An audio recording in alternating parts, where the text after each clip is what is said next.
Well, we're here again doing politics, doing so much in regards to discussing health and discussing education, technically discussing what is happening right here in the country. In this very day that, Agano, presidential candidate, that is Wahiga Mwaure, is supposed to present his manifesto. It's an era of manifestos across. We have seen the three others already have presented themselves or have presented what it is that they intend to give the people of Kenya. That is Deputy President William Ruto, as well as the Right Honorable Raila Odinga, who started it. And finally, we also had Wajakoya, who was presenting his, at the very same time when Deputy President William Ruto was presenting his. And so we'll be looking at all this, just trying to unpack what the manifestos read and what they promise the people of Kenya. And we ask ourselves, just how important are they towards making sure that we hold our leaders to account? Just how many Kenyans will take their time to go through these manifestos to understand what it is that the people promise them? And then when it comes to that time when they ask questions, then they will ask based on this. And so as we try to unpack the manifestos of these three gentlemen, we eagerly wait to see what Mwaure, that is Agano's David, yes, Wahiga Mwaure, is going to present to us, as we as well see whether it is going to bring that different touch as Wajakoya's manifesto did. Contrary to what we are used to, it's always a question of addressing the matters of economy, addressing corruption, addressing so much as pertaining to how best we can deal with the high cost of living and so much so in the country. Yes, Wajakoya presents that, but with a twist of some bit of a difference that we probably did not expect as a country. Many saying that this is the aspect of democracy being upheld, while the clergy out there are faulting what direction we are taking as pertaining to that. So we discuss all this right here on TV47. It's my pleasure to take you through right here on Morning Cafe. Thank you so much for always keeping it right here. My name is Linda Alela, and the broadcast begins right away. The hashtag is Morning Cafe at Linda_Alela TV47KE. We sample some of these comments that you'll have dropped us as we continue with the broadcast. To start us off, the papers, the Standard newspaper, the People Daily, as well as the Daily Nation. And we also take a look at the stories prepared by my team as well, briefly taking a look at what is happening on the roads. It's important that we are aware, being a Monday morning. Most of the times you'll find that if you're not keen to understand what the roads look like, then you're likely to delay to get to your destination. So before we get to the roads, let's briefly look at what the Standard newspaper speaks of this morning. Union rejects handover of ports to Dubai farm, a story captured on page 5. And we know that for the better part of last week and walking into the weekend, there's been these allegations that there is something that is ongoing that is not proper as pertaining to these port deals that involve President Uhuru Kenyatta and the faces of the likes of Joho, that is Mombasa governor, as pertaining to just how well we are presented by the head of state in terms of addressing this. And Dockers say that Deputy President William Ruto, DP World, is not known for being a good employer in terms of taking care of workers' interest. And also this, as we take a look at the importance of unions across. And so Dock Workers Union, that is, was rejected the state proposal to hand over Mombasa, Lamu and Kisumu ports operations to a Dubai-based terminal operator. And we'll be looking to follow up on this. Is something that raises lots of jitters and questions as to how honest the head of state and generally the country is towards making sure that, well, we protect our very own. We're talking about 30% part of the ports that is in inland container depot in Nairobi, Naivasha and Kisumu. It's a case and it's a conversation that is ongoing. Fingers are pointed at President Uhuru Kenyatta. We get details of it as we try to unpack with a guest that I'll be having later on the broadcast. And yes, away from it, another big story. 97 betting farms have no licenses. A story captured on the Business World. Questions linger as to how legit these betting farms are actually handling this. And then there's that need that such is addressed. Remember, at some point in time, the government has actually closed down a majority of the betting farms, something that was not received well by those ones that are huge into this world. And then questions continue to linger as to how, this can be cleansed, this can be cleaned, so that if such is to happen, then at least we should be having the farms that have licenses as well as control to make sure that our youths do not get so much into gambling and get that loose. And of course, There's so much that is happening in the world of sports. Who can afford Ronaldo? A story captured on page 10. In eras and times of transfers. As to politics in the country, Uhuru jibe at Deputy President Ruto sparks war of words. In the unending war of words with his boss, Deputy President William Ruto tells President Uhuru Kenyatta to keep off politics and defends his manifesto as a solution to the country's problems. A story captured on page 6. We'll be looking at this. Deputy President William Ruto says, "We voted for you when you needed us. We stood with you when you needed it. We are not saying you support us, but do not angry with us, or do not be angry with us." A story captured right there that has been making headlines for the better part of the weekend, and we'll be looking at this as one of the key stories that forms the basis of our conversation, just to ask, why is it that President Uhuru Kenyatta is so hard on his deputy, and why is it that we also get a jibe back from his deputy? How flowers are put to sleep for long trips. Well, with Kenya being a leading exporter of flowers to Europe, new technologies are enabling the industry to transport produce in bulk at a lower cost. A story captured on page 3 that would be interesting to go through and get to understand this sector that really is huge in terms of making sure that we also make money. And yes, away from it, judiciary keeping IEBC on a narrow path as a poll nears. A story that is here on a special report basis captured on page 10 and 11, with increasing number of cases on election process. Well, the Independent Electoral and Boundaries Commission is forced to observe the law by courts, which are no longer afraid to upset the status quo. A story captured right there. We'll be looking at it. Remember, even during the formation of this special entity that was supposed to oversee the processes of election, there was that question as to whether we should have the judiciary part and parcel of it. And away from that, a story captured on, we go to the Daily Nation. Politics of unga. Yes, such has been the talk of town. And Kenyans are really not so happy as to the prices of commodities, that is household commodities. The worst of them all that we look at is on the question of unga.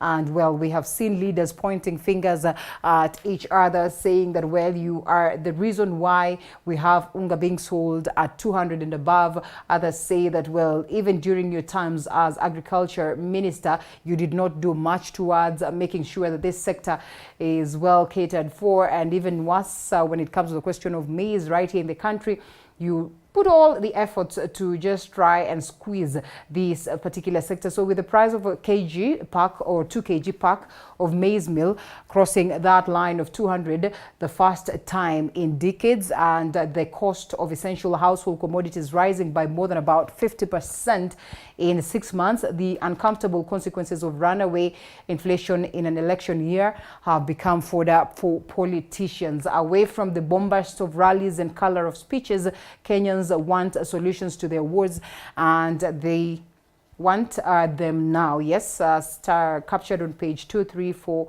5, 6, 7. That is how big this story is. And as many would say, we would expect that this talk of unga, this talk of cost of living, should be right at the top of these conversations during the campaign processes. Ruto says, or Ruto's take, increase farm production by addressing the cost, quality and access of inputs, and providing farmers with the working capital to buy them as well. Right Honorable Raila Odinga on this other side says, improve access to affordable inputs such as seeds, fertilizer, chemicals, and credit. A couple of things that they seek to address right there that we'll be looking at as we continue with the broadcast. But the conversation of unga is here.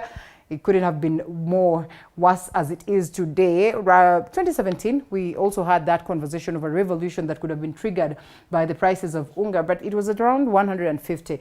This time around, it has, shot that mark, hit the 200 mark and surpassed, and that is to tell you that really as a country, we are not in the best of shape.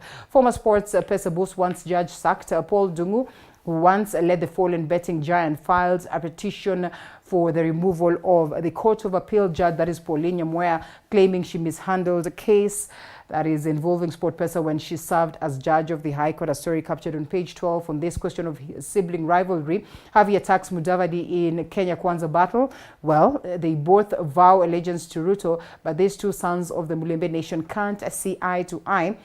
One is calling the other a rudderless and visionless leader in a tense standoff that risks getting nastier. Story captured on page 8. This keeps, probably projecting that question of the elusive Mulembe unity and so much more. So we'll be looking at all this. Make sure that you keep it right here. Briefly on what is happening on the roads before we get to the stories prepared by my team. There's really no cause for alarm. Being a Monday morning, you'd have expected so much of traffic, but it all looks good this morning. This is Thika Road, down from Thika Road. Thika Road is not all bad from this side of Githurai and down to the Garden City.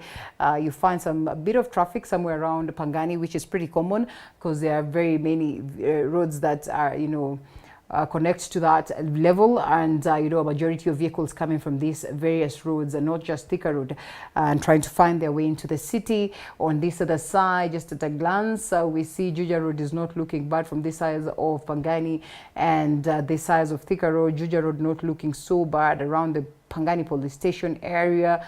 It's not all bad. Vehicles that are coming from maternity, from Pumwani, this side of Pumwani, Kariakor Market, as well as this bit of Ngara, Ring Road, Muranga Road. It's all looking good this morning. Let's see, Limuru Road on this other side as well is not so bad, as you can see. On this other side, Ngara West, let's see, Kipande Road, it's all clean this morning, as well as this Nairobi Expressway. Well, that's when you'd expect it to be so clean. And on this other side, let's see, Ngong Road is not so bad this morning. As you can see, this is Ngong Road. Not much of traffic that is there on this side as you connect to the areas of Riara Road and getting to the sides of T-Mall. As you get to connect to Langata Road, it's not looking all bad. Around Western Hotel there, some tenets of traffic, but it's not bad as such. And down to the Southern Bypass. The Southern Bypass as well is clean, as it's always, and no cause for alarm. On this other side, Mombasa Road, this is Capital Center, down from these sides of Himara, Daima, Syokimau, and up all the way to this sides of Nyayo Stadium. It's all beautiful this morning. Mombasa Road is not alarming as early as now. Lusaka Road on this other side as well is clean, and Jogoo Road is not so bad this morning. Also, you do not find so much of traffic apart from this sides of Makadara, which is very common for one to get, but then it does not, get you on the road so long as it is flowing. Lunga Lunga on this other side is all clean, as you can see. The outer ring road as well, down from Thika Road, is looking good down to these sides of Donholm. Not much of traffic, no cause for alarm this morning, and it takes you all the way down to Airport Road or Airport North Road, as well as this sides of Embakasi. It's all looking good. And down to this side, let's see whether there's much on this side of the Eastern Bypass. Yes, some tenets of traffic around these areas of Utawala. You'd expect a bit of a delay if you're taking that direction, but then it eases up. So really, in the event that there's anything else that we'd probably want to know as to how the roads look like this morning, I'll be here to update you. But first, let's pick these ones that have been prepared by our team, and we start off on a somber mood as 7 people have died with 24 others sustaining serious injuries in a road accident that involved 4 vehicles along the Eldoret-Malaba Highway. And according to witnesses, the first accident happened when a matatu hit a lorry from behind, killing 2 people on the spot. Zainab Mohammed with that. The 2 road accidents that happened simultaneously along Eldoret-Malaba Highway involved 4 vehicles, killing 7 people and injuring 24 others. Mwendo wa saa 12 leo asubuhi. Wakati tulikuwa pato tunalala, ndio tukasikia sauti kubwa kwa barabara, kwa sababu tunaishi karibu na barabara. Na tukakimbia na kufika hapa, tukapiga nduru na watu wengi wakakuja na mashoka na kila kitu. Tukapata hii lori kubwa ya container imefinya Nissan. Nishtukia tu nagongwa kichwa. Yaani niko chini, siku hata najielewa, nimefinywa kila mahali. Lakini waliweza kuniokoa kidogo. Hii mkono ilikuwa imefinywa kabisa. Sikuweza hata kuinua, lakini walinisaidia hadi nikatoka. According to eyewitnesses, the first accident happened when a matatu hit a lorry from behind, killing 2 people on the spot.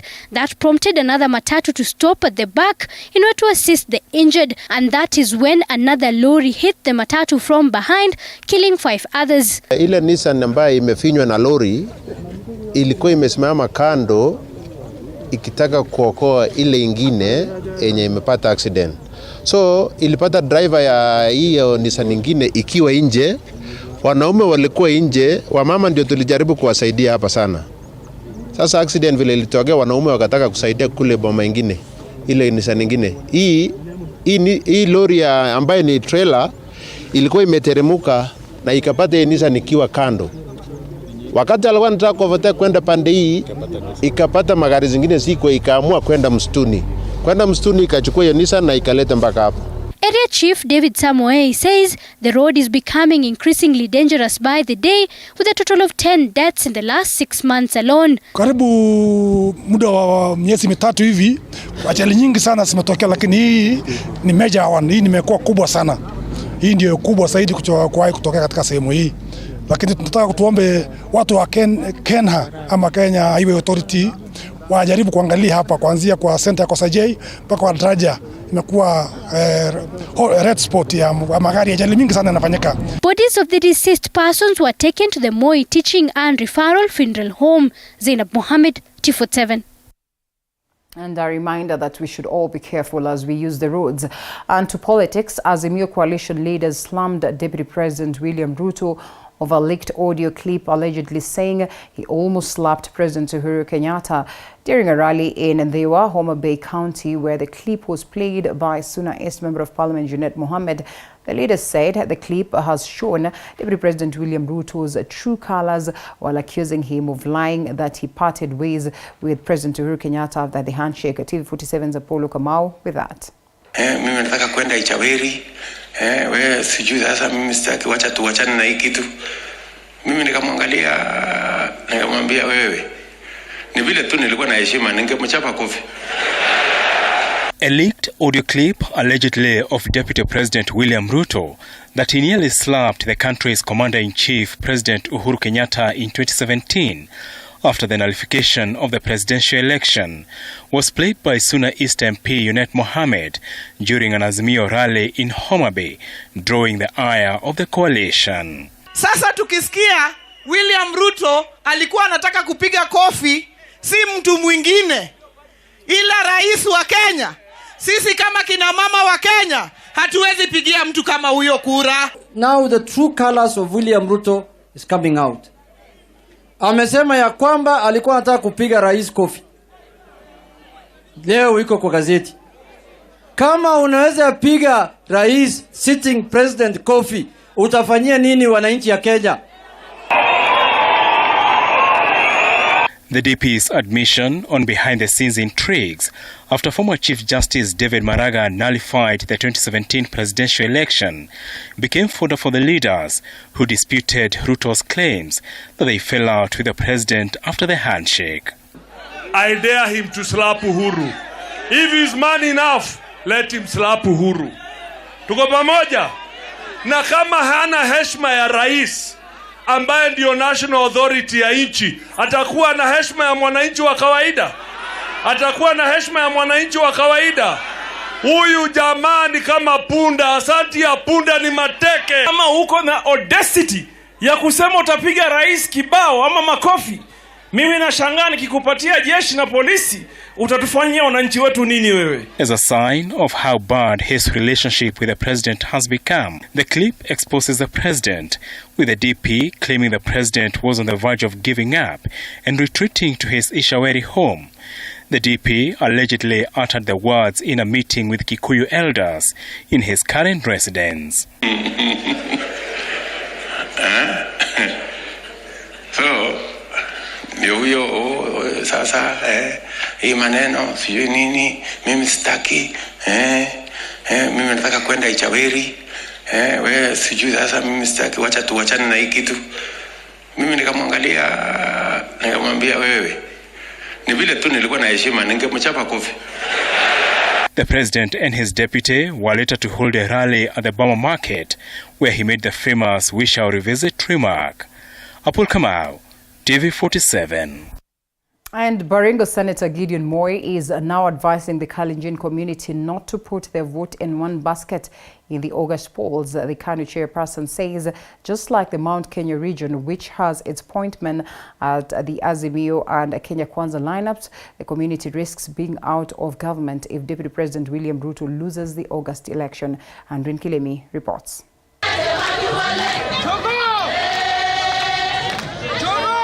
Politics of inheritance continues to play out.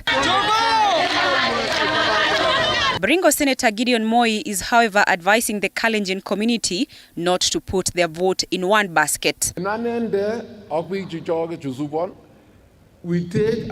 me and my supporters, we take and have taken a position, and my position is not popular for many. Do you understand? Even a Christian takes a position that may not be popular to many, but you do it for the greater good. Moi, who is seeking re-election, however, says that supporting Deputy President William Ruto's bid in the August 9 polls is a dangerous gamble with the future of the Kalenjin people. And you take a position for the greater good. So today you may think Gideon has taken a position, but you ask yourself, why does he take that position? All I do is greater for all of us. Moi, who was speaking during a church service at Kabartonjo AIC, said his move may not be a popular opinion among the Kalenjins, further noting that he is well aware of the risks that could arise if the second-in-command William Ruto assumed office as the 5th president of the country. Something that I don't like, that I'm a Tugen like you, I don't want tomorrow to wake up and all of us are in the bush. Why are Kikuyus clever than us? You see, for them, on this other side of politics, they have Gachagua, and on the other side of politics, they have Karua. Whichever place the tree will fall, they will win. But for us, we are in casino. You understand? Come what may, just know we have our own son of Chumion. Nothing will happen when I'm there. In recent times, the two leaders engaged in ugly public spats, but the DP now appears determined to quash his political nemesis in the Kalenjin land, who has accused him of misleading the community. Although he was anointed by his father, the late President Daniel Moi, the KANU chairman continues to face an uphill task to overturn Kenya Kwanza's presidential candidate as the political kingpin of the vast Rift Valley region. Andrin Kilemi, TV 47. And the Kenya Kwanza Brigade, led by Deputy President William Ruto, on a Sunday pitched tent in the Mount Kenya region, popularizing the bottom-up economic model in Meru. The Deputy President-led coalition joined worshippers' rallies in the area, and this story was produced by Andrew Juma and voiced by Patronila Goren. The Kenya Kwanza Brigade Sunday took campaigns to Meru County, drumming up support for the bottom-up economic model in the mountain. Chama ni UDA, ile ya William Ruto, ile ya TJ, ile ya Meveka Lentore, hiyo ndio chama yenu. Harambee! Harambee! Nikisema UDA, wera ni wera. UDA! UDA! Wanasema ati sisi tuko na shida na Uhuru Kenyatta. We have no problem with Uhuru Kenyatta. We are the ones who ran his campaign. We are the ones who voted for him. Wale mnajifanya saa hizi ati mnamtetea Uhuru Kenyatta. Where were you when we were voting for Uhuru Kenyatta? Mulikuwa wapi? The Deputy President-led coalition condemning the competitors in the Azimio coalition of lacking any agenda for the country. We are not petty like yourselves. Your fight against corruption is a fight against your competitors. Our fight against corruption is a fight against those who have undermined the progress of our country by enriching themselves unfairly. Tunaelewana jameni? Manifesto yetu kuangalia maneno ya wananchi wa kawaida. Tukiangalia mkulima, wanabiashara, tuangalie wale wa shule, manifesto yetu inaangazia hiyo. Addressing worshippers at St. Thomas, the Apostle Church, the second in command used the podium to slam the handshake partners for the high cost of living in the country. Sisi ndio tulifanya kampeni ya Uhuru Kenyatta. Sisi ndio tulimpigia kura. Hawa marafiki zako wapi akina Madhakarua na Kitendawili hawajawahi kukupigia kura hata siku moja. Ni kweli ama si kweli? Kwani Kitendawili amewahi kupigia kura Uhuru Kenyatta? Ningetaka nimwambie bwana Kitendawili na watu yako, hii mlima inaitwa Mount Kenya. Hatugawangi kura zetu. Kura zetu tunawekanga kikapu moja. Tulikuwa tunangoja mwezi ya mwisho na ndio imefika. Si uchaguzi ni ya mwezi ujao? Si imebaki siku 36? This mountain inafikanga pale imebaki wiki 5. Tunaamua kura zote hatugawi. Na saa hii mlima imeongea, imeamua kura yote ni ya William Samoei. Responding to President Uhuru's comments on Agriculture Cabinet Secretary Peter Munya, the leaders asked Munya to step aside for accelerating the high cost of living by increasing the cost of unga. Mimi nikiomba yule waziri Peter Munya, hata kama kuna pahali pengine wakulima wamekosea, hakuna haja ya kuongelesha wakulima vibaya. Mkulima tu anataka pesa mingi kwa bonus yake. Kama ni maneno ya kupunguza unga bei, kupunguza shilingi 2 ndio kutukana kwa Kenya. President Kenyatta over the weekend praised CS Munya of reforms in the Ministry of Agriculture in his 2 years at the ministry. Miaka 3 amekuja amebadilisha mambo huko katika agriculture, amebadilisha. Hawa walikuwa huko miaka 8, walifanya nini? The UDA presidential running mate Rigathi Gachagua used the opportunity to attack Azimio's running mate Martha Karua, asking Kenyans to reject Odinga Karua ticket due to integrity issues hanging around their neck. Hapa Meru kuna simba wawili. Simba ni moja. Simba ni moja. The leaders asked Meru residents to vote wisely by eliminating all Azimio candidates in the region in the August polls. So huyu Kitendawili akatafuta kura bahari nyingine. And NARC Kenya leader Martha Karua led Azimio la Umoja coalition on a campaign tour of Nairobi County Sunday, starting her campaigns at Kihumbuni grounds, that is Kangemi, after attending a church service. Meanwhile, Azimio presidential flag bearer Raila Odinga embarked on a Homa Bay County charm offensive and to make sure that he counters the strides made by the Kenya Kwanza opponents in Nyanza region in recent days. Mike Kagungu with that. As clock ticks towards August 9th general election, the Azimio la Umoja One Kenya coalition has intensified their vote hunt mission to different locations in the country in a bid to boost their 15 million strong agenda. Together with the Nairobi Azimio team, Karua attended an ADC church service at Kihumbuni grounds in Kangemi, taking on the second in command for lack of agenda as far as fighting corruption is concerned. Ukiona mtu hana adabu akiomba kura, uelewe ukimpea ndio atakosa adabu kabisa. Lazima uelewe mtu kwa matamshi yake na kwa yale anafanya. Tunataka miti ambayo haijatoa matunda miaka 9 ambayo wamekuwa katika serikali.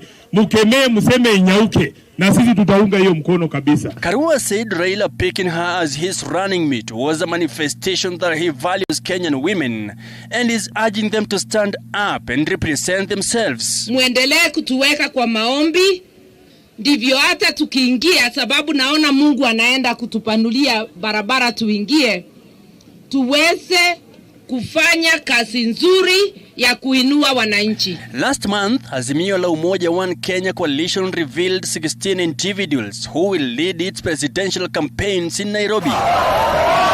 Led by Westlands MP Tim Wanyonyi and Gender CAS Rachel Shebesh, the team is in charge of popularizing Azimio la Umoja presidential hopeful Raila Odinga's manifesto. Kania Azimio, we just want to assure you that you will be safe in the hands of Baba na Mama hapa Nairobi. Na wale watu wa Westlands leo tunataka askofu utuwekelee mikono, hasa kwa sababu ya the big heart of Mheshimiwa Tim Wanyonyi that today Polycarp Igathe will be the governor of Nairobi County. Ili saili hata baba ataingia kama rais na Martha Karua kama deputy, wakitendeza makazi ili vijana wapate makazi na wamama wapate makazi, lazima tuwe productive. Nikisema Nairobi munasema tunavyoitaka Nairobi. The team of 16 includes aspirants defending their seats, newcomers and those who missed out in ODM and Jubilee primaries. Na tunakuja kustawisha jamii, tupige umaskini na njaa, tunakuja kuboresha uchumi na pia tunakuja kuimarisha mazingira. After the service, Karua and her entourage traversed Kawangware and Riruta wards before stopping over to Marikiti in Starehe sub-county. The Azimio Brigade made their final stopover at Kasarani, urging Nairobi residents to rally their support behind Odinga in the forthcoming general election. Serikali ya baba iko, kikapu ya baba iko na kitu kwa kila mtu kwa jamii, kwa watoto, kwa walemavu, kwa wamama, kwa wababa, kwa kila mtu. Mwezi wa 8 tuamke asubuhi na mapema tuseme rais wa 5 wa Jamhuri ya Kenya ni Raila Amolo Odinga. Meanwhile, in Nyanza region, Azimio la Umoja flag bearer Raila Odinga intensified his vote hunt to seal a long-time good relationship with his die-hard supporters. That's why they did not talk about corruption when they were launching their manifesto. And the manifesto, there's nothing about corruption. Anybody who has been charged with corruption is being followed politically. To them, anybody who has stolen public property is just being persecuted because of his political beliefs. Tarehe 9 mwezi ujao, nyinyi mtajitokeza mpigie ndugu Raila. Nimekuja kudhibitisha leo, hebu mnionyeshe kwa mkono kama mtapiga. 1. Ruto is a political dealer while Raila is a political leader. 2. Ruto is a missionary leader while Raila is a visionary leader. With slightly more than 4 million votes up for grabs in at least 11 swing counties, both Azimio and Kenya Kwanza political nemesis are leaving nothing to chance. With just 36 days to August 9th general election, both Azimio la Umoja One Kenya Coalition and Kenya Kwanza Alliance have scaled up their campaign strategies to consolidate their vote bases. Mike Kagwongo, TV47, Nairobi. And Kiambu gubernatorial aspirant on Chama cha Kazi Moses Kuria has hit out President Uhuru Kenyatta over the anger that he demonstrated. Kenyatta yet again slammed his deputy William Ruto for what he said was lack of commitment in the government's projects.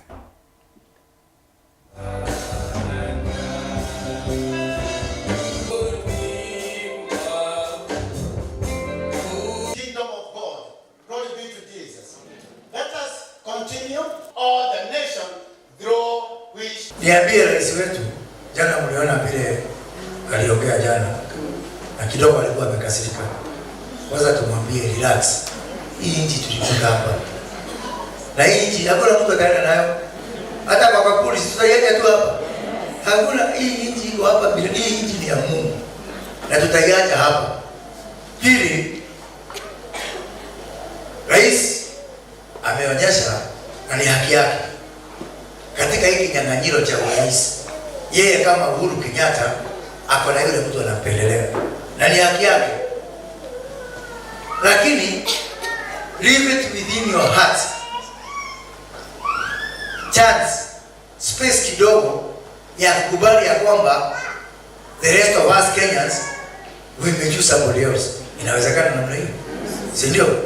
Si bishop akasema yule ni Mungu anaamua, sisi tu ni kuomba ombi tu. Sasa hii muda imebaki, because hata ukisema mimi Uhuru Kenyatta nataka huyu na sitaki huyo, the only difference is by Now, Azimio la Umoja coalition is now speaking different voices in the ongoing voter register and transmission row. Makueni Senator Mutula Kilonzo Jr. called on the IEBC to use the electronic voter register as stipulated in Section 44 of the Elections Act. His stand now contradicting the stand by his coalition, which wants the coalition to go by the manual transmission as a backup plan. Joash Onsari with that. The Makueni senator called on the Wafula Chebukati-led commission to use the electronic transmission for the August polls. The law that we proposed does not give an option for a person from Hola, a person from Abaswen, a person from Kakuma, a person from Lodwa to come from Lodwa to KICC on presidential elections. Kilonzo contradicting his coalition position on the transmission of results in the August election. Azimio raised concerns on the status of the KIMS kit and whether the commission will provide GPS coordinates in the 46,000 polling stations, whether the kits will have backup systems, whether the kits have a secure connection, and whether data has been geofenced. Nobody is saying that you use printed registers. We are saying that system should be in place. The law requires you to have that system in place so that if anything should fail, it should be there. What register is loaded in the KIMS kit? Because even if you printed that register and what is in the KIMS kit is what is in the physical register, nobody then needs to worry. Any manual transmission of results is going to cause us problems. According to Mutula, the Independent Electoral and Boundaries Commission, IEBC, should try all means to ensure they observe Section 44 of the Elections Act, which states that an integrated electronic electoral system should be used in biometric voter registration, electronic voter identification, and electronic transmission of results. We also provided for something we call an integrated electoral management system. The kit that is going to be used in our polling stations is supposed to recognize voters.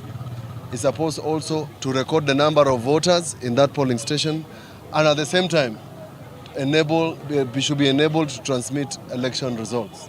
Both Kenya Kwanza and Azimio are concerned about the transmission of results after the failed simulation exercise at the Bomas of Kenya.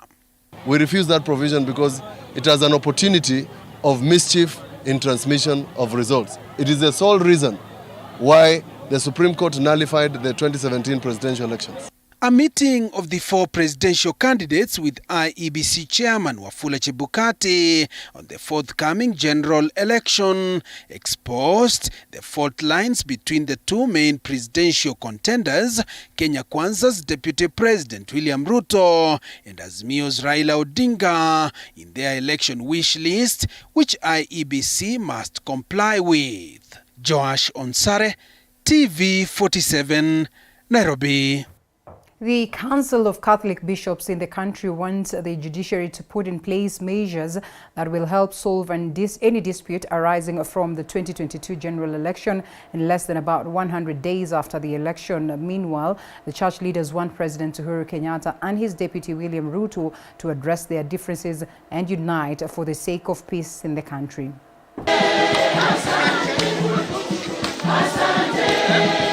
36 days to the August 9th general election. The Council of Catholic Bishops in the country wants the judiciary to put in place measures that will help address disputes arising from the 2022 general election in less than 100 days after the election.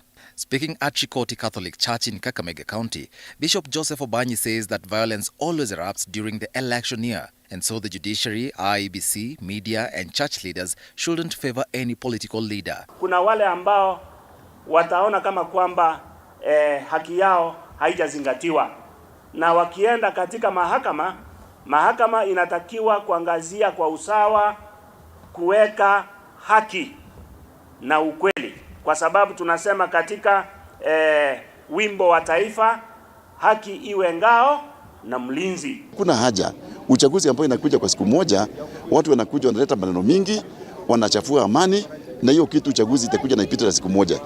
na watu aidha wapende wasipende, kiongozi atakuwa mmoja. Kama kiti moja inachipigania na watu 4 ama 5, kiongozi atakuwa mmoja. Aidha ni ya rais, aidha ni ya governor, ni ya senator, hivyo ndivyo hali iko. Kwa hivyo mimi nahimiza watu tafadhali katika county, hata katika national huko juu, ambao wanaomba viti za president, lazima tuweke amani kwa sababu amani ni muhimu. Historia imetufundisha ukosefu wa amani na kuwa namna gani. Tukiona vile ilifanyika 2007. Watu wanauana kwa vitu ambao haina maana. Ningependa kuuliza tafadhali, tukumbuke pahali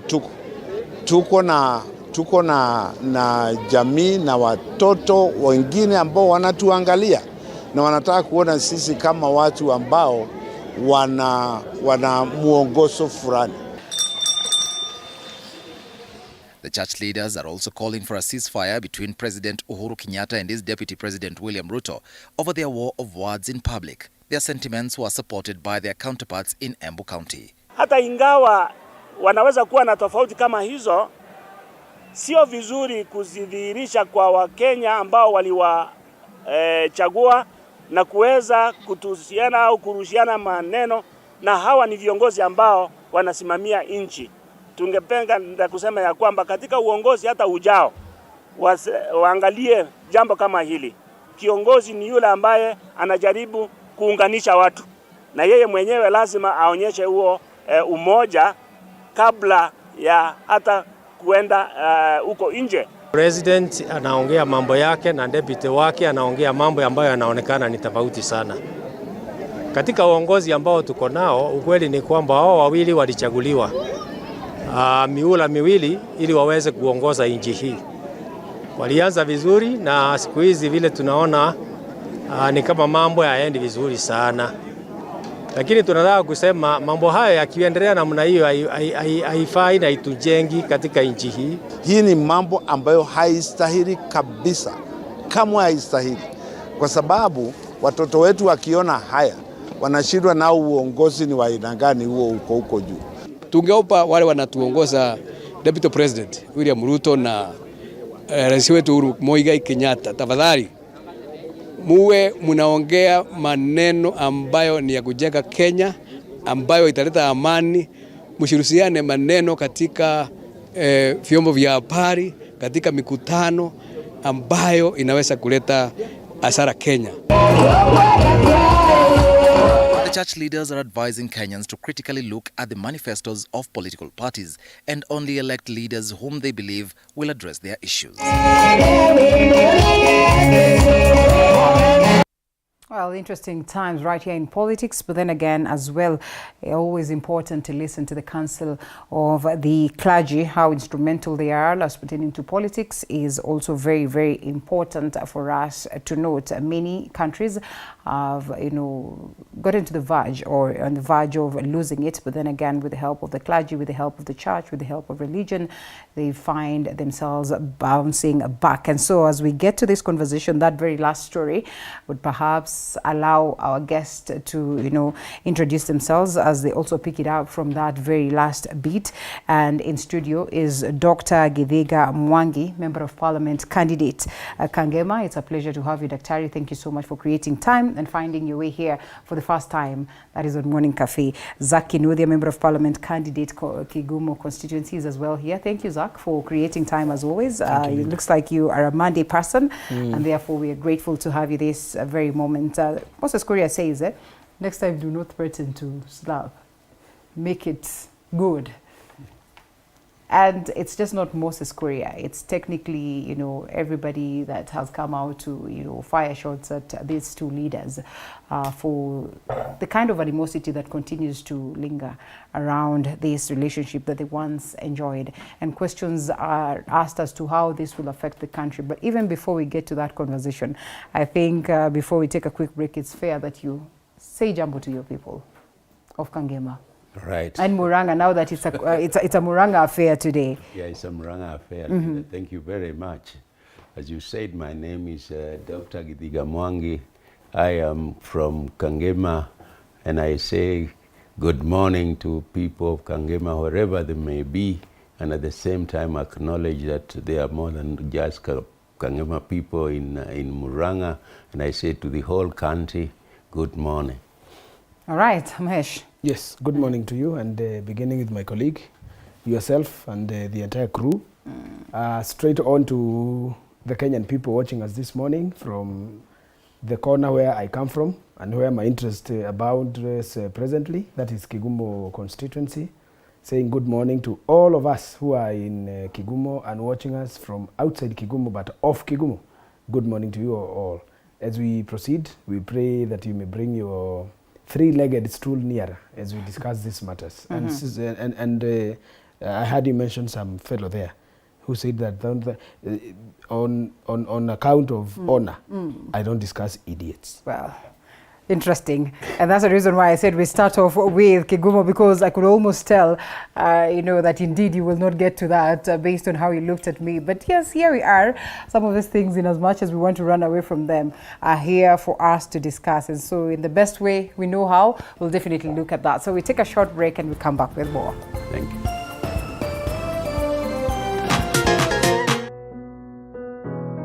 Despite being visually impaired, he is a jack of all trades. It is our quest to find answers on how to take care of children with special needs and those with disability. You do not need to see musical notes to understand music, but rather to have your soul feel the vibe.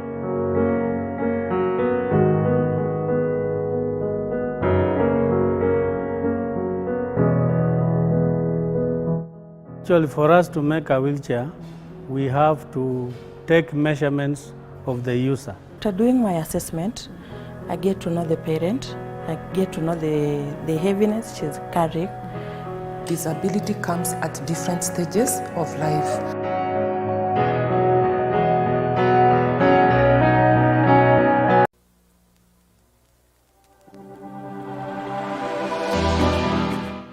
Well, do you know what's happening around you? Morning Cafe with heated political debates. Baraza la Siasa. Hiyo kitu azungumzie, angalie hali ya maisha ya watu. Informative health discussions. Business, farming. Tasty Wednesday, Fitness Thursday, and Feel Good Friday with amazing DJs, celebs, waimbaji, kuna comedians, alafu kuna wajinga, and music bands every Monday to Friday from 6 a.m. to 9 a.m.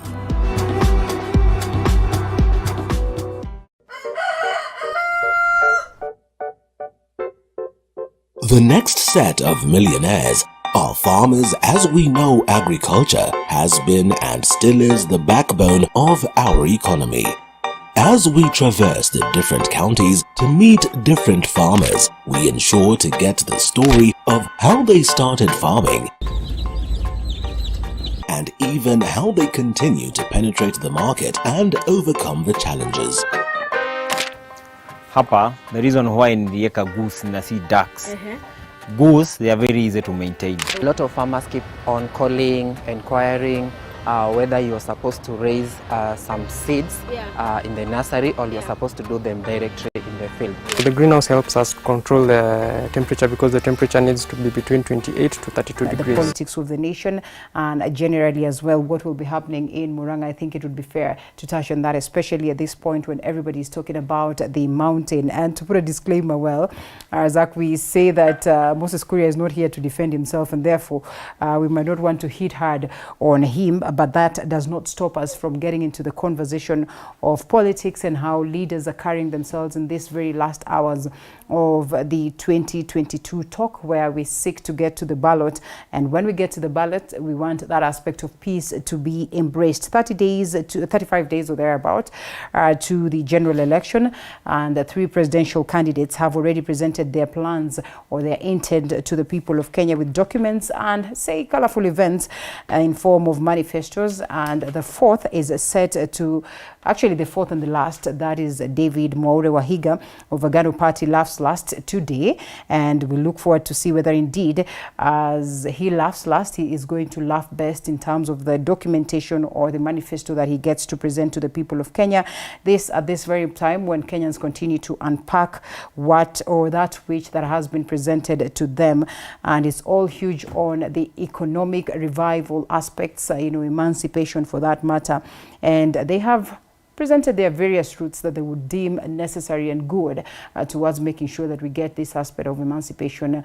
Azimio la Umoja One Kenya Alliance presidential candidate, that is Right Honorable Raila Odinga, was the first to present this to us, and followed by Deputy President. I wouldn't say followed because, well, in almost the same times we saw Deputy President William Ruto presenting his manifesto, as well as Roots Party's Wajakoya, that is George Luchiri. And so we try to look at that briefly, in as much as this has been discussed for the better part of last week and the weekend.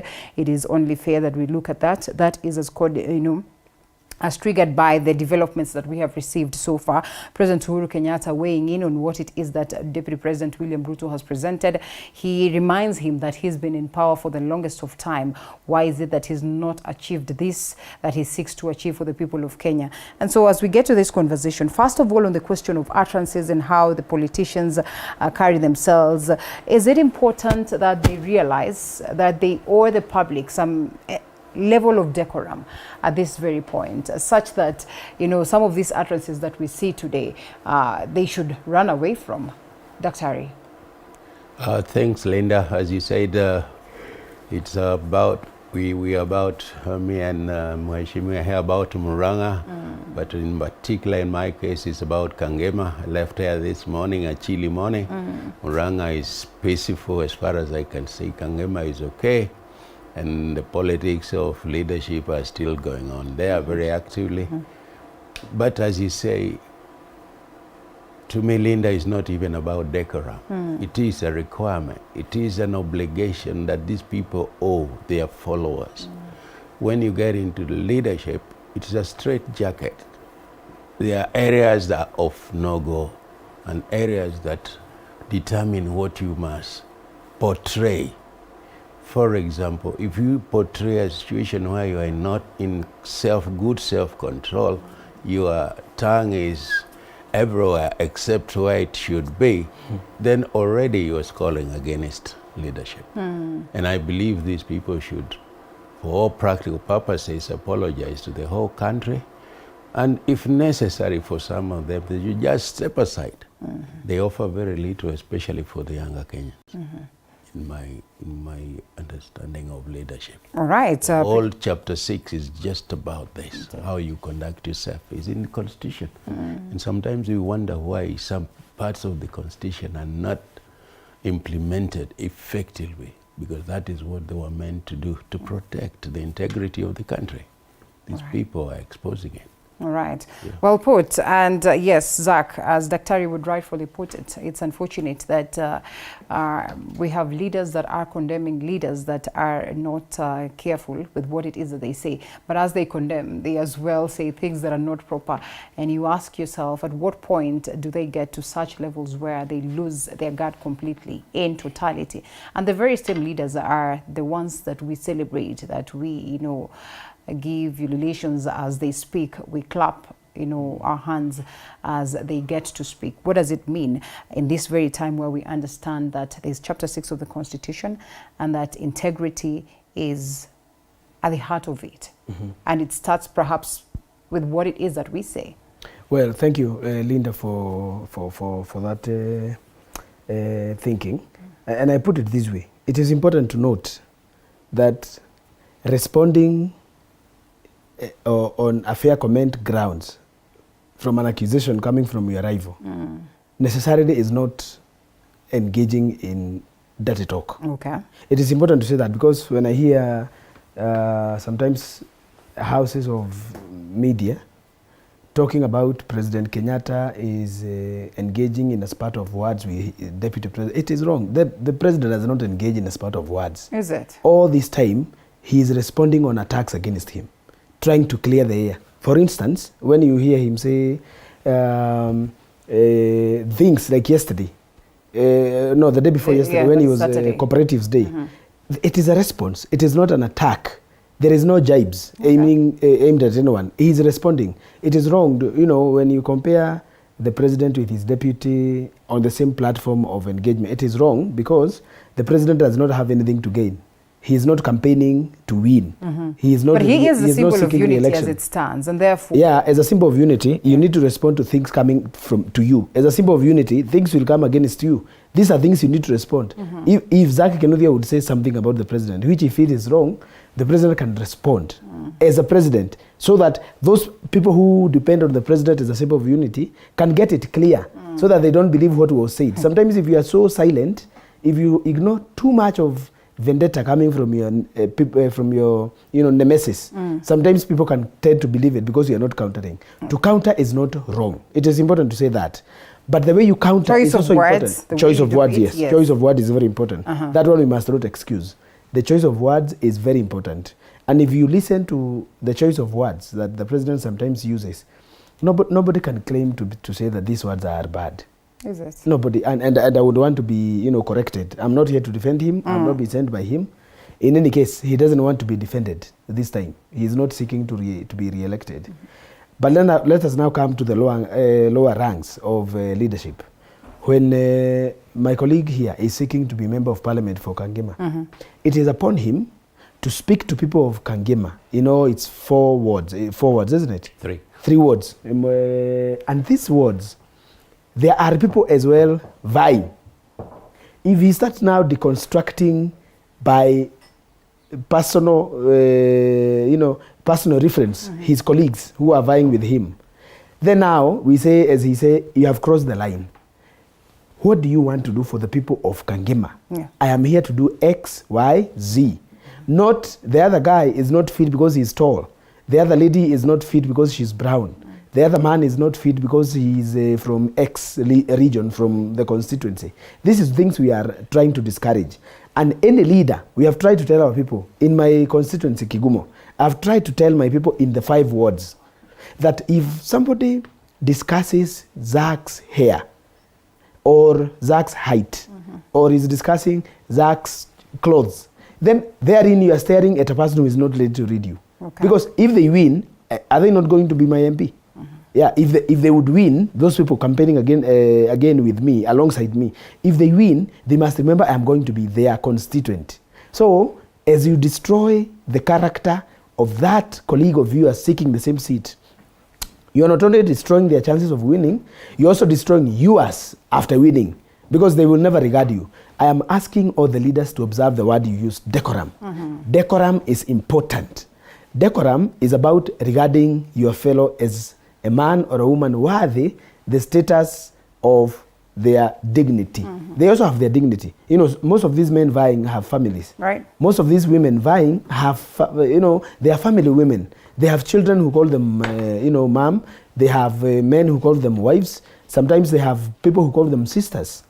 Most importantly, they have parents. Yeah. If you deconstruct a woman by using expletives, if you deconstruct a man using expletives, like we have seen in some contests in Kiambu, if it's about using the words that wound most, do you know how much he would invest?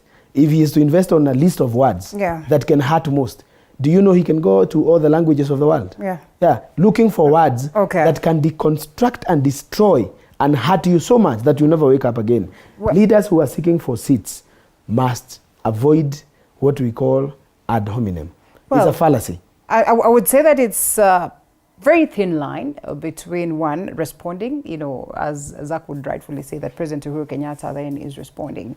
A thin line when it comes to the question of political rhetorics, because even this ones the very last moment of the IEBC session with presidential candidates, we saw the Right Honorable Raila Odinga shaking hands with Deputy President William Ruto, a clear indication that these people are not enemies. Otherwise, we understand how it can get. When you are enemies, you're enemies proper. You won't even shake hands.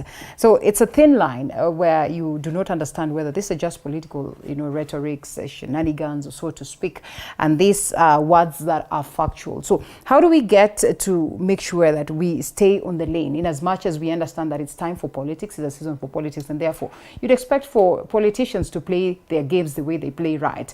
But as well, how do we make sure that we are certain that this now, someone has not crossed the Rubicon? Linda, I may take you back to a famous politician from Ranga by the name of Joseph Kamodo. Kamodo is now passed away, but he was an interesting character, and he left some very, in my view, memorable statements that he made. One time he was running for the seat of Matteo, and I think he didn't make it that time. And all this type of language was going on.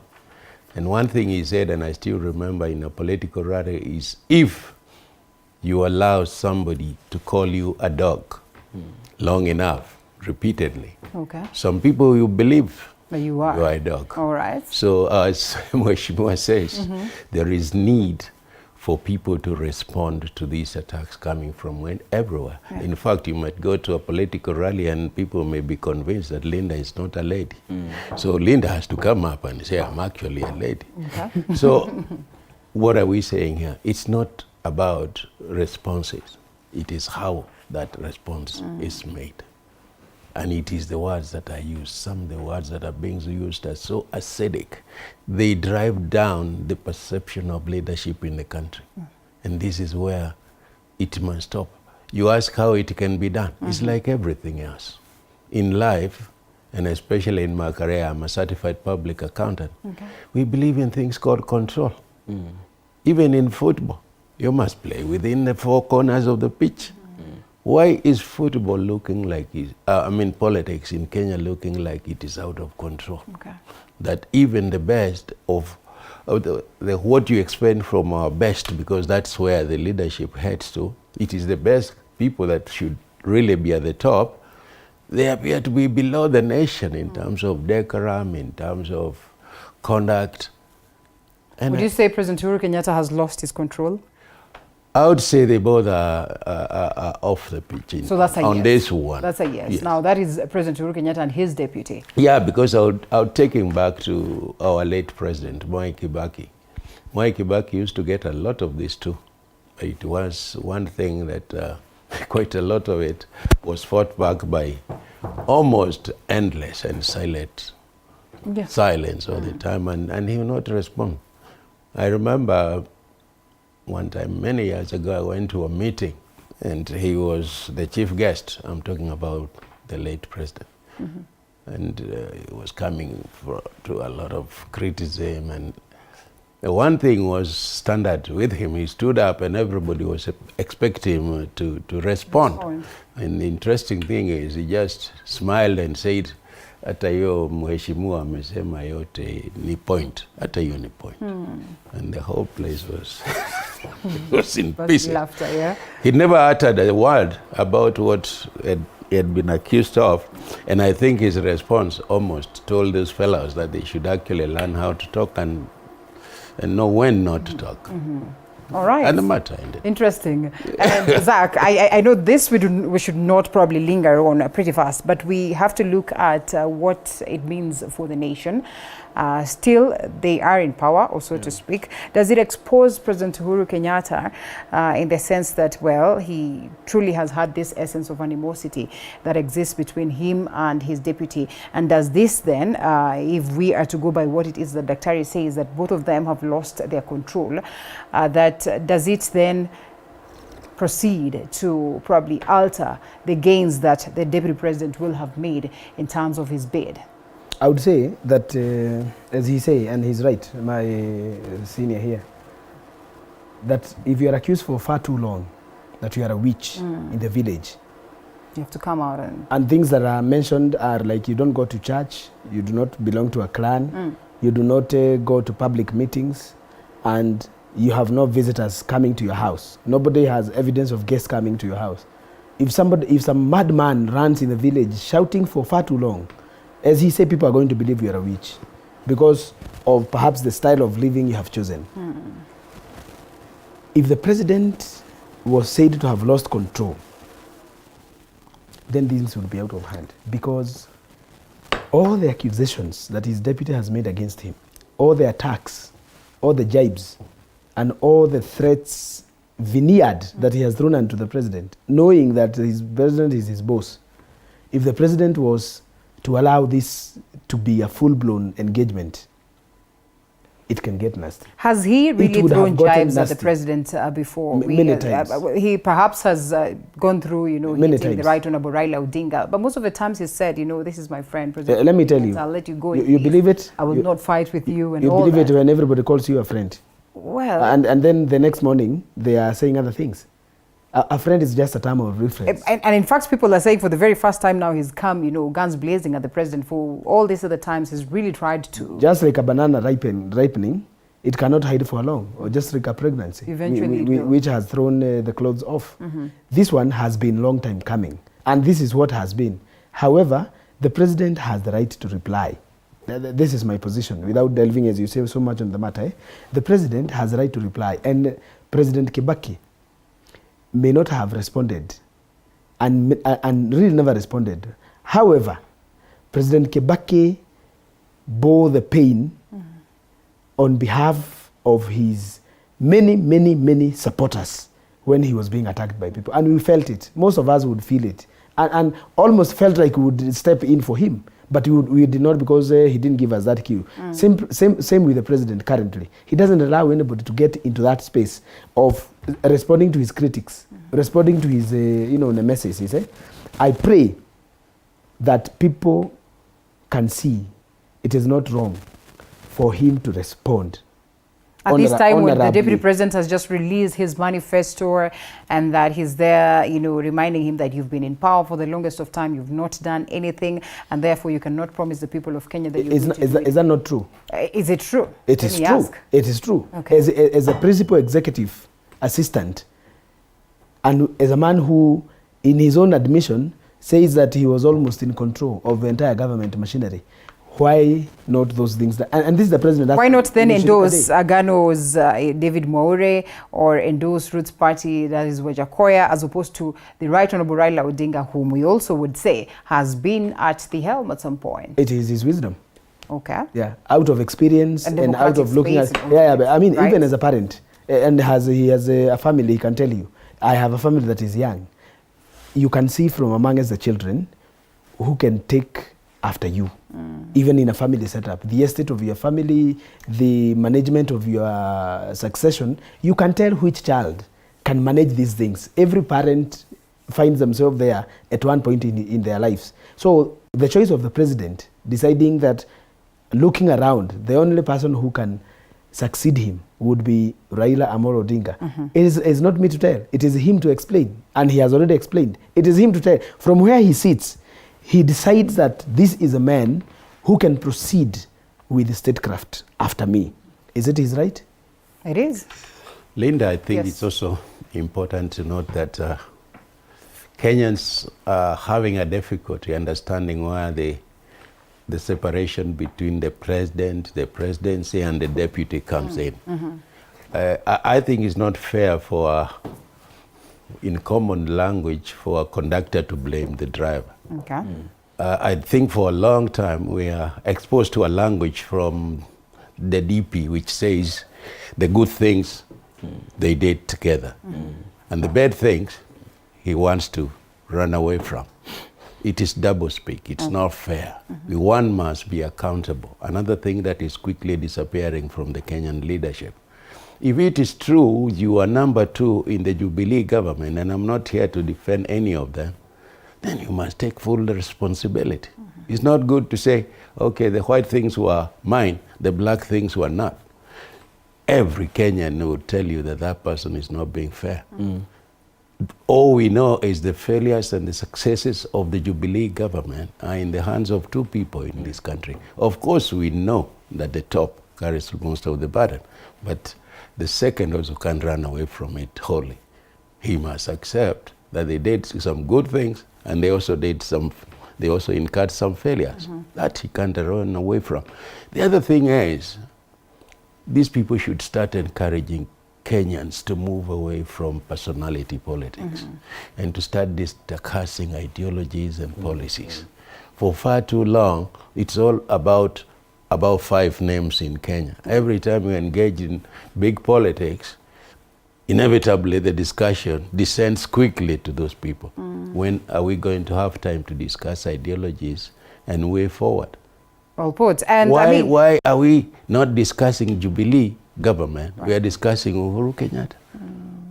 Why is Ruto not discussing about bottom-up policies, and he's just concentrating on some stories like talking about slapping the president? And I mean, let's pick that very aspect, and it has found, its way on the airwaves or in the airwaves. And Zach, to be honest, we have projected this, or perhaps the leadership has projected this to a level that might be uncomfortable, reading so much into that statement, to a point where a whole rally can be put to a halt so people can listen to that. So Jeanette can, speak hugely about this, and they start saying that, oh, now this speaks of, the temperaments of Deputy President William Ruto. To be honest, does it have to take such a direction, knowing very well that actually we are even reading so much into this very statement? It is important. I mean, leaders must be put into context. Is it? Before we can trust people to become our leaders, it is always good to put them into context on fact. And this is what we are saying, not on slander, but on fact. The facts of the matter for leaders are very important. This is actually a very small thing. In America and mature democracies in the Western world, one can be accused of having mistreated a girlfriend 30 years back. Okay. We are only speaking about 5 years away. For a man who was an executive. But you must have listened to that. I have Deputy it, President yes. I have says had that, it, kama isipokuwa ni heshima, yes, I would have slapped him. Yes. What is wrong with that? You can't even say that. You can't say that even to the person you love. And you cannot put it out there. If I say, except that I love my wife, I would have hit her. It's not a compliment. That's not a compliment anywhere in the world. That a deputy head teacher is bragging before parents that when the school failed in the national examination, and I found that the head teacher was holding his chin, except that I have respect, I would have hit him or her. It's not a compliment. That's not a compliment for a leader. Imagine your deputy saying it about you. It's not a compliment. And I am very ashamed of the elders who are laughing. Totally ashamed. And because they are Kikuyus, and the man at the question here was also a Kikuyu, these Kikuyu leaders has put us to shame. Is it? Totally shameful. I mean, people can see the things differently. If you listen to that video, you can see that it was not a simple thing. It was a trail of the deluding and deriding, the leader. If you listen all along, it is a 3 minutes video, rather audio.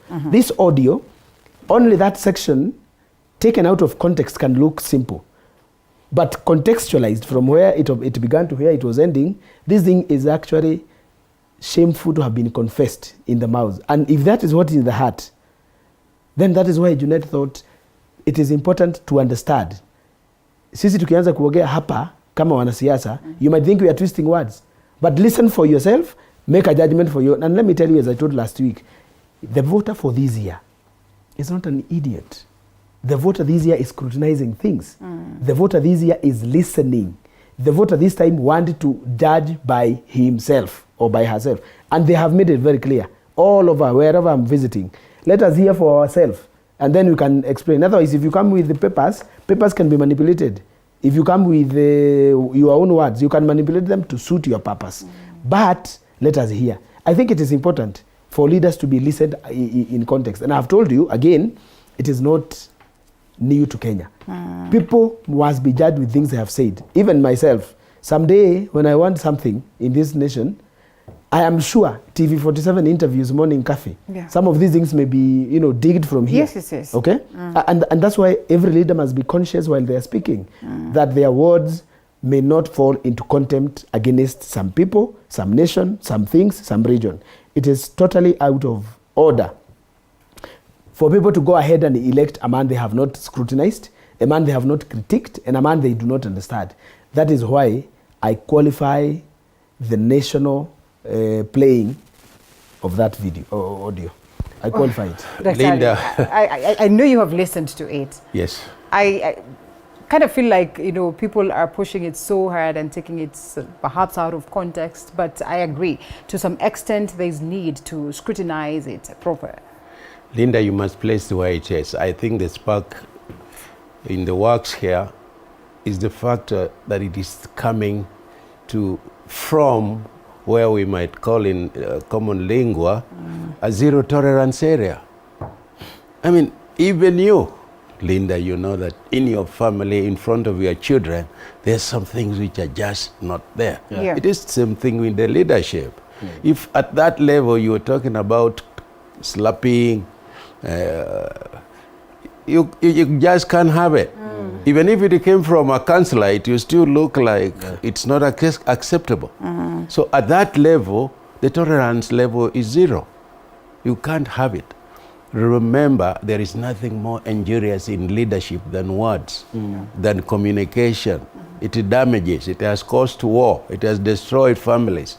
These people, there are people in Kenya today who are in the graves who should not have been there in the first place just because some leader uttered some words, some inciting words. And this is where we need to bring the game back to normal. Okay. That let us tell our leaders in no clear circumstances that this is leading in the wrong direction and it is not acceptable. It's not acceptable from the president. It is not acceptable from the deputy. Okay. They are the symbol of, they are the role models of this country, and they must always ask themselves what kind of communication am I going? What kind of picture am I showing? Is this what I expect? In fact, even any of them, either the president or even the deputy, sitting in a meeting and people are talking about slapping each other, they would feel they're in the wrong place. Maybe with the wrong people too. All right. Yes. Okay. Fair enough, and I think on a very balanced ground, we shift gears a bit to the manifestos. They have formed the conversation last week and marching into the weekend. Perhaps the reason why we had President Uhuru Kenyatta as well, you know, getting a chance to as well, you know, respond, as Zach would rightfully put it, to the salvos that have been shot to his direction. And therefore, as we get to briefly look at the manifesto, so much has been said, and so again we'll not get into the details of it, but we just have to ask some of the basics as to these manifestos, the importance of them, and to what extent can we trust these leaders that are presenting them to us to make sure that they are implemented. Do they have that constitutional power and mandate to as well proceed and make sure that these manifestos, as beautiful as they are, that they present to us, are implemented? Well, we'll be answering some of these questions. That is after this short break. Thank you.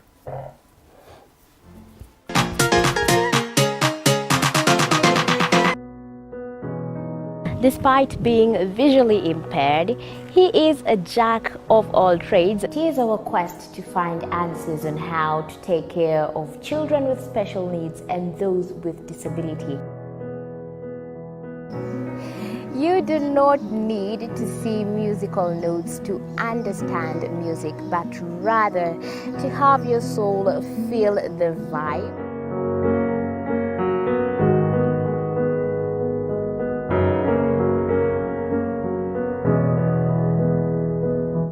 Actually, for us to make a wheelchair, we have to take measurements of the user. After doing my assessment, I get to know the parent. I get to know the heaviness she's carrying.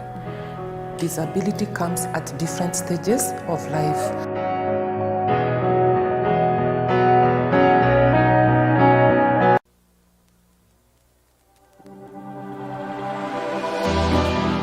How well do you know what's happening around you? Morning Cafe with heated political debates. Baraza la Siasa. Hiyo kitu azungumzie, angalie hali ya maisha ya watu. Informative health discussions. Business, farming. Tasty Wednesday, Fitness Thursday, and Feel Good Friday with amazing DJs, celebs, waimbaji, kuna comedians, alafu kuna wajinga, and music bands every Monday to Friday from 6 a.m. to 9 a.m.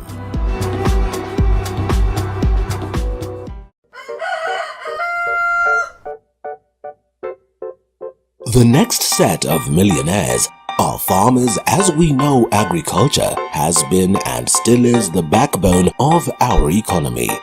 As we traverse the different counties to meet different farmers, we ensure to get the story of how they started farming and even how they continue to penetrate the market and overcome the challenges. Hapa, the reason why nilieka goose na si ducks. Goose, they are very easy to maintain. A lot of farmers keep on calling, inquiring whether you're supposed to raise some seeds in the nursery or you're supposed to do them directly in the field. The greenhouse helps us control the temperature because the temperature needs to be between 28 to 32 degrees. Walk this journey with us every Sunday at 6:30 p.m. It's no secret, construction ain't cheap. But how do we make it affordable? Different individuals are finding ways of cutting down cost by use of pre-stressed slabs other than reinforced concrete, recycling plastics to make pavers. The brick is stronger. Get to the talk of, the manifestos. Dr. Perhaps to start with you, to what extent then can these ones that I know are the ones that are presenting the manifestos to us have the aspect or have the power to proceed and make sure that they deliver on the promises, the roles of the institutions, the roles of parliament, and we understand very well. I mean, do we sit comfortable and say that, yes, Deputy President William Ruto is presenting his manifesto and therefore we can trust him to deliver, knowing very well that that largely lies in the hands of the parliamentarians and how well set we have institutions? Thanks, Linda. I think the manifesto is a very important document. It is perhaps an undertaking, a covenant between the people and the leadership, and it's very important. It's good that leaders and parties in Kenya have gone this way, because at the end of the day, you have at least some kind of measure to assess, to decide on or to appraise the performance of a leader. Unfortunately, in Kenya, that paper will be thrown in the dustbin as soon as the story is over. After 9th o'clock, after the 9th of August, you will hear very few words about the manifesto. You will hear very few words about what we promised our people. In fact, it will be heard again in the next election. In between, while it was supposed to be the roadmap for delivery, there will be nothing about it. And almost everything said in most of these manifestos will not be achieved. Okay. And that's perhaps is what defines the kind of commitment people have. Manifestos are not just about empty promises. They are in fact promises. They are undertaking. In my view, they should be contracts. You should deliver to the contract you gave to the people in your manifesto. If they only achieved 50% of the previous manifestos, the country Kenya will be a different place. The problem is they are thrown away as soon as elections are over. And perhaps we go back, doesn't lie with these ones that present. And some of them, I can assure you, are very unrealistic. Yeah. Yes. Okay. You can tell that this won't happen. Which is this one? They are supposed to be to please Kenyans to vote. I think that the what you might call the end justifies the means, but that's not what it should be. I believe it should be more than just a promise. It should be a commitment to deliver. All right. Well, Zach Wahiga Mwaure presents his today. Yes. Would we comfortably say that, these manifestos end at that level of the pomp and the color and lots of wordings and beautiful documents moving forward, as Daktari would say, they really are not practical, a majority? Yeah, they are not practical. The three of them are not practical as much. Okay. And I'm waiting for the fourth today to see and scrutinize from myself. The first failure that the three presidential candidates have expressed in their bid to launch their manifesto is that they have not distributed them to the people. Yeah. That's the first failure. Okay. Because what is a manifesto? A manifesto is a declaration of interest or intentions that you seek to do, especially of a political party. Political party called Azimio and Kenya Political Party, and political party called UDA and political party called Roots Party, and the political party that were or independent Agano Party that David will be launching today.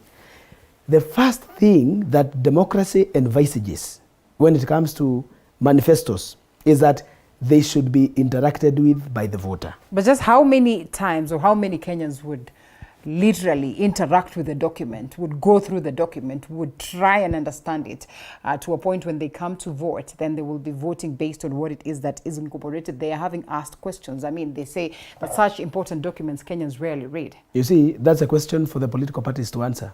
How many Kenyans can interact? So how many Kenyans are they seeking their vote? Okay. Yeah, I think there are 22 million voters this year. Yes. Okay, so how many votes are all candidates seeking? That should be the question to guide. Now, if that is not possible to do, how many media houses have been provided with a copy? So that as we are talking, like here today, you are provided with a manifesto as a guest host, so that you relate on them point by point when we are discussing them. You know, like today we are talking about food prices. Yeah. How have they addressed the cost of living? Now, both leading presidential candidates and the other Wajakoya sensation should be able to tell us what they will do on this matter. So that when you and I are talking, when Dr. Mwangi here is speaking, you are able to ask him directly on a point of order. And I mean, these documents are in circulation, especially in this time. And no, they haven't given common people. Now the irony is they come heavy. Yeah, that is now that's the second failure, and I want to laud you for that.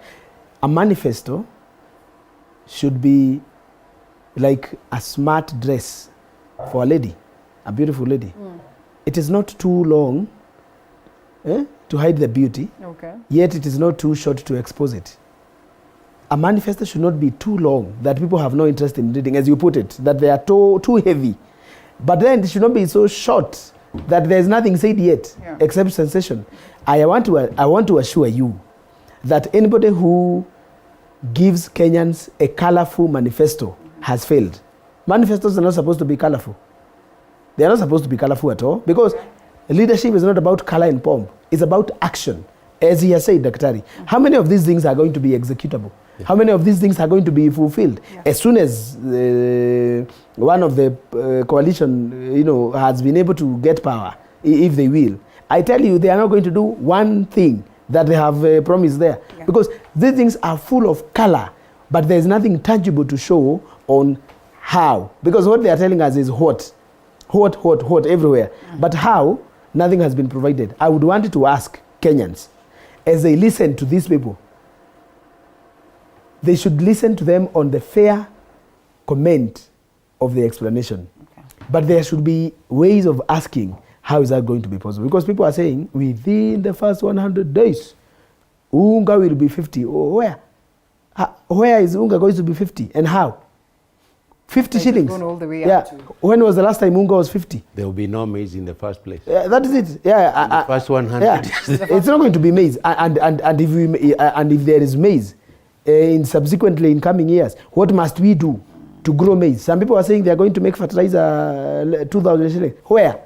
We don't manufacture fertilizer as a country. What are we telling the people of Kenya? We are telling our people... There's no hope. No. We are telling people there's no hope in liars. Okay. But there is hope in organized explanation of challenges. To finish with, on manifestos, you see what papers are saying? Or the papers almost the same thing. Yeah. That's where we should have begun. As these manifestos are being crafted, are they crafted from the minds of geniuses? Or are they being crafted from the needs of the nation? Because if it is about showing the might of thinkers, I have the best think tank, my think tank is better, my IT committee will put colors and put charts and put websites or whatever. It is a competition of paper and pen as opposed to competition of solutions on the problems facing Kenya. Today, if I was writing a manifesto, what would I write about? Definitely, cost of living would be there. And I would have solutions, that's okay. Number two, I would avoid areas that would contradict me as a leader of integrity. If I say I'm going to bring down petrol, how am I going to do that? As a president, coming in office in 2 months' time or 3, How am I going to bring fuel down? It's not my, I don't produce people oil. who've been there and they remind you that they have been there, and therefore they know where the monies are, they know where, the buttons to press. The Right Honorable Raila Odinga will tell you, I was there during the Grand Coalition government, and therefore I know where it is that I will pinch, or I will point, or I will press the button, and voila, 6,000 for everybody will be out there. Deputy President William Ruto will tell you that, well, in as much as he's not had the capability to run activities in government today, he understands very well where it is that he presses to make sure that this money is out. And he speaks largely of how he's going to empower the people down there. Why can't we give them that benefit of the doubt, Dr. Ari? I think, Linda, this manifesto business, because we must go back to it, has been driven down to the ground, in my view, by the same politicians. They might have made a habit of presenting these colorful manifestos, and as I said, abandoning them as soon as they get into office. So even the Kenyans, the voters, don't take them seriously. In fact, some of them are wondering why you have to put up such an expensive show just to communicate a document that you can have a TV session like we're having now, and within an hour, everybody will understand what you're talking about. See, it has become a ritual now. Every presidential candidate is trying to do a manifesto presentation. It is not necessary. Talk to the people directly and give your fully heartedly supported commitment. It's not about the document, it's not how it is presented. It is about your commitment to serving Kenyans. It's about delivery. All right. And that delivery must be seen not just from the document, from where you're coming from. Well, perhaps we every wind is known by where it is coming from. Well, we perhaps want to see the document so we can hold you to account, so we can remind you we have a document for this, because again, but we also understand our politicians. It doesn't have to cost $1.5 million. It's pretty much an expensive affair. Yes, I mean a 2-page document will communicate the manifesto. Okay. The rest we can find in details. All right.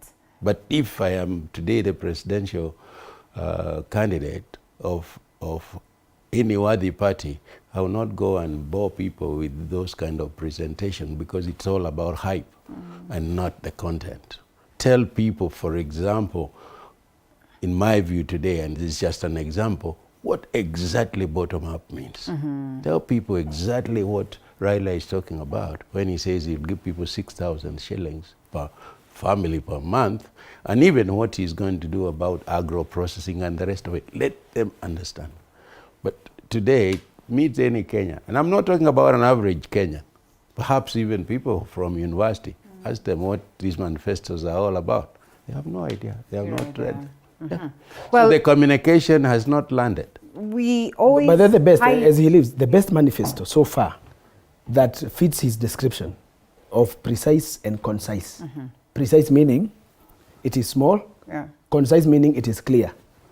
To be honest, is Wajakoya's. It's Wajakoya. Yeah, because it was 10 point and 2 page. Was it 2 page? Yeah. I think it was 1 page and another. Simple, straight to the point. Yeah. But does it address what? No, I'm saying I'm not talking about content. Like straight to the point. Yeah, I'm not talking about content because anybody might think I'm supporting the manifesto. I'm saying in terms of communicating, as he has said, the only man who came with a document that majority of Kenyans can even carry in a pocket and read, flip through, quote. Is him. By the way, they are quoting it. Yeah. And that is why he is creating sensation. Okay. I can tell you, and he's vying as well as I am doing. As you go to the villages, the day you start mentioning the vision for Ruto and the vision for Raila, people are listening at you and watching you. The day you mention vision for Wajakoya, people are ululating and shouting. It does not mean they will vote for him, but he has created a sensation because he used both the languages. President, candidate Raila Odinga throughout used English, which is formal. Ruto used English, which is formal. But Wajakoya was mixing. And languages Raila's was because celebrated somehow. They said for the very first time was straight to it. Yeah, it was because I will come to it. I'm just saying on his point because it was him speaking, not my turn. That in terms of what is clear communication and in terms of what is brief, what the brevity of matter, Wajakoya beat them all because of his straight ability to communicate. Because the way he was speaking to people who have not gone to school straight by saying, "Ako kanyoka, unakafinya, ako kitu chui." unauza 600,000. You know, even in not insulting people, like we started by saying, yes, some of these things that he utters are a little bit uncomfortable. No, that's what I'm saying. When you're listening to and him. This is the point. If you go to the content, you lose it. You will lose it. I'm talking about communication. Yes. We can critique now the content of it, but we are saying in terms of communication, kwa nini watu walicheka? When people laugh, it means you have communicated. They have understood what you are saying, whether it is a joke. As we go forward now, you find that the majority of Kenyans can quote Wajakoya. Yes. They can't quote Raila, they can't quote Ruto on manifestos. But there are general and perhaps genuine fears that then he gets, or he's on a mission to probably erode our system value, our value system. What would you say about that? I mean, and that is to the content. We cannot just celebrate the how precise it was, how, you know, straight to the point it was. Here we are talking about the manifesto. Yes. We haven't gone further into quality of it and even where it will take you at the end of the day. Yeah. To me, I feel that one, Wajakoya is over-promising. Two, that in my view, because leadership is about direction, his manifesto could easily take, in my view, Kenyans in a direction that may not be as comfortable as we would expect. I think while we want the middle of the road, Wajakoya is on one extreme. He's on one extreme, and I believe he needs to come back a bit. I mean, the history about, I don't know, what do you call it, Bangi and the rest of it, of course, you know, there is a worldwide ban on these things. Today, to try and convince Kenyans that you be a grower of Bangi and selling to the Chinese, that in itself is already a world trade problem. Yeah, but the Americans and the West and the other people will definitely drive in and have a big debate on that. So it's not something you will realize tomorrow.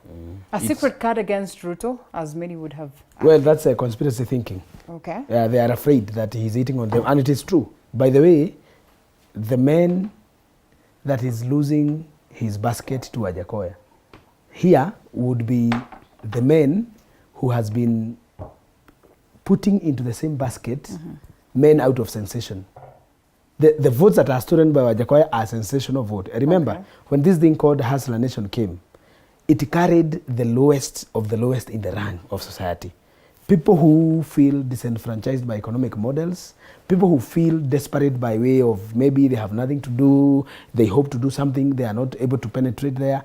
It brought people in a basket, formerly, that was a basket of, you know, people who felt hopeless about things. Yeah.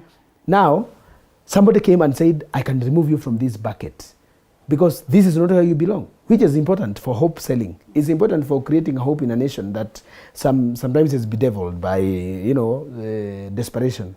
Now, when he said, I can remove you here and give you something, he did not explain how. Because the Hustler Nation identified that many of us are hustling. We can get you from one level to another by bringing money to you so that you begin there and come up. You know, this bottom-up thing. But Wajakoya is not saying that. He's saying how to give you money is by allowing you to breed snakes. You breed as many snakes as you can. Go and castrate hyenas and bring me the stones. I can take them to a market I already know. Go and uproot everything you know and put marijuana. I can take this marijuana to America and give you money. You know, the question, as he said, of the quality of it and the possibility of happening, he has not gone into it because he knows it is not necessary. Yeah. These people have no time for details. The people he's addressing, you know, Wajakoya is not talking to you. You know, he's not talking to him, and he's not talking to me.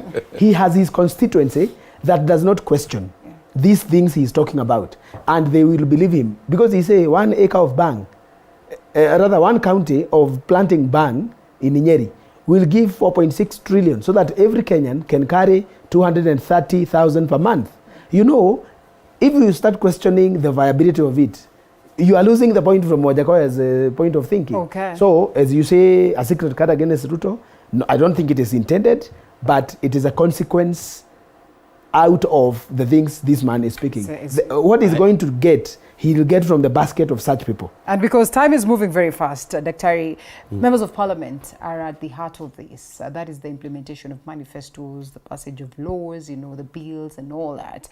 And so as we engage, you know, as Kenyans, it's very important that we make sure that we get the right parliamentarians, you know, the parliamentarians that are there, were there before, that is the 12 parliaments, the outgoing ones, at some point in time have been accused of, you know, being at the whims of competing political factions, and that they overlooked their functions. And the two of you seek to be at the National Assembly. How do we make sure that Kenyans really do not get excited with these documents, that, you know, the very same documents are going to be the determinant factors of the ones that they get to elect, but then it should just be about them being guidelines?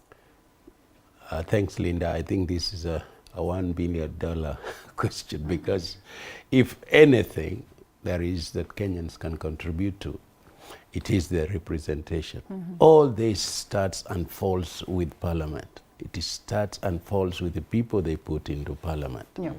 If there is a failure in the last 60 years of any government, it's the quality of people they put into Parliament. In fact, you might be an extremist and say, you don't need all these things if you have an effective, robust representation in Parliament, because that's where it starts and where it ends. Today, I appeal to Kenyans to re-examine the kind of people they have put in Parliament, because these are the people who have put all the many pains that sometimes they talk about. Governments have failed because the oversight role of Parliament has not been effective. Sometimes you might say it has been compromised. These stories of MPs getting money in the toilets and the rest of it are everywhere in Kenya. When an MP does not understand that the stability, comfort, and the livelihood of Kenyans depend on the quality of leadership that Parliament provides, then everything falls apart. I remember a story from the US that said Senator Obama, for example, in 10 years of a senator, being a senator, he actually brought about, amended, everything put together, about 10,000 pieces of legislation. How many pieces of legislation do any MP in Kenya do? As far as I can remember, the last one was the CDF. There's nothing else that touched on Kenyans. And it was brought by a simple MP from Olkalao. I don't even know whether he's still back in Parliament yet. In fact, the following time he was kicked out. Because there is a... But you kick her away? Yes. Honorable engineer. Because there is a disconnect here. Kenyans have never understood that it is not State House, it is not the office of the President, it is Parliament that delivers. If Parliament fails, everything else fails. The reason why we are having these problems, even at the top of the political leadership, is because Parliament is not policing them. It's because Parliament is not standing up and saying, you are the leaders in this country, and this is not acceptable. Parliament can say that, because they are the ones who have the power directly from the people. So what is the appeal? I appeal starting with the people from Kangema, where I come from, where I'm running for an MP, that they start looking at the people. Forget the politics of the party. Parties don't deliver. It is the people who deliver. Parties are anything but a uniform. It's just a color. If you don't have people behind that party that will deliver, there will never be a delivery. So examine the people you are voting for, especially for the position of Parliament. I'm talking now about nationally, and perhaps MCA and governor at the local level. If you lose it there, you not get there. That's why I'm telling people of Kangema, and I can tell them here and now, they have the best option that perhaps they would have expected in their life. Duncan Githiga Mwangi is here. All the best, Daktari. Zach, this is very important. It's at the heart of it. You might get it wrong at the level of the presidency, but you get it right, you know, when it comes to the House, Senate, and National Assembly, then perhaps there are chances of survival. How do we get the Kenyans to understand this, this very last minute? I think, to be fair to the people that I seek to represent in Keumo constituencies of Murang'a County, this engagement began with I began this conversation with the people. And we agreed, almost in unison, wherever I move, that the reprieve for this nation in the coming regime will be the parliament. A parliament that will be conscious of the struggles of the people. Yeah. A conscious parliament of the problems that bedevils our nation. A parliament with parliamentarians who are sober, who are committed, and who are thinkers. This is a house that was invented in the beginning of civilization as a house of thinkers. People do not know. But parliament was a byproduct of democracy as an institution of thinkers. And it did not begin as a closed house. It began as a forum, open forum. People would know places like Rome, that I'm forgetting the name. The square. The square. There's a name I'm forgetting, sorry, but there is a square in Rome. That was a parliament of its kind. If you go to Greece, you see a Pantheon. That is where people of repute would meet. People like Julius Caesar would sit there as a senator, and all the thinkers would be brought to discuss about the affairs of Rome. In Greece, people like Plato and Aristotle and Pythagoras would appear with their trade of knowledge to discuss about the affairs of Athens and Macedonia. All over the democracy, where all over the first world where democracy was practiced, parliament has always been envisaged as a house of thinkers. Do you know why I say that? Because we have debased parliament as a house of the rich or as a house of the moneyed. That as long as you have money and you can dish handouts to people, you straight can go to parliament. Yeah. However, those are two different worlds. Yes, you may have money and become popular. It's not bad to give people money. Once in a while when I have money, I give it. But not every day because I don't have a lot. If you send somebody to parliament because of money, be prepared. Be prepared as the sun rises from the east. Be prepared that you have killed them. Okay. Because they will not speak. And that's the problem that bedevils our people in Murang'a. This is a problem that bedevils our people in Mount Kenya, largely because Mount Kenya region is notorious of sending to parliament people who brings them money as long as they can eat it. Whether this person will not speak a word or not in parliament does not matter them. Yeah. But that's not a house of comfort. It is, parliament is a house of debate, vibrant engagements, and a house of invention, I dare say. Is a house where revolutionary laws should be invented to change the lives of the people. Yeah. And few have been done.